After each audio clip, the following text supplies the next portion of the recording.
अस्सलामु अलैकुम वरहमतुल्लाह। मेरे अज़ीज़ भाइयों और दोस्तों, आज की हदीस मुबारक कुछ इस तरह है। हजूर नबी अकरम सल्लल्लाहु अलैहि आलिहि वसल्लम ने फरमाया, जब तक तुम अपने मसल्ले पर जहाँ तुमने नमाज पढ़ी थी बैठे रहो और रियाह यानी कि हवा खारिज ना करो, तो फरिश्ते तुम पर बराबर दरूद भेजते रहते हैं, कहते हैं ए अल्लाह इसकी मफ़रत कर दीजिए, ए अल्लाह इस पर रहम कर दीजिए। ये सही बुखारी की हदीस मुबारक है। सही बुखारी में ये हदीस मुबारक आई है। मेरे भाइयों और दोस्तों, अक्सर देखा गया है कि जो ही सलाम फिरती है, इमाम जो ही सलाम फिरता है तो उसी वक्त लोग वहाँ से उठ इधर उधर बिखर जाते हैं।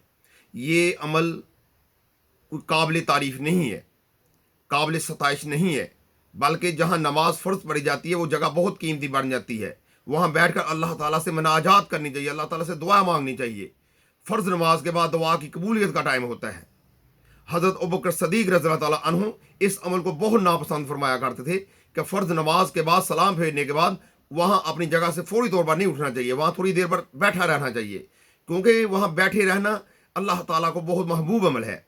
और फरिश्ते उस आदमी के लिए दुआ करते हैं, उस पर दुरूद व सलाम भेजते हैं और उसके लिए दुआएं मग़फ़िरत करते हैं और उसकी बख्श के लिए दुआ करते हैं। इसलिए मेरे भाइयों और दोस्तों, जब हम फ़र्ज़ नमाज पढ़ें तो जहाँ बैठे हैं, जहाँ फ़र्ज़ नमाज पढ़ी है, वहाँ से एकदम नहीं उठना चाहिए, बल्कि वहाँ बैठकर अल्लाह का ज़िक्र व अज़कार करना चाहिए, अल्लाह से माफ़ी मांगनी चाहिए और दुआएं मांगनी चाहिए, क्योंकि वो कबूलियत का टाइम होता है। अल्लाह से दुआ है कि अल्लाह ताला हम गुनाहगारों को अमल करने की तौफ़ीक़ अता फ़रमाए। आमीन सुम्मा आमीन। अस्सलामु अलैकुम व रहमतुल्लाह।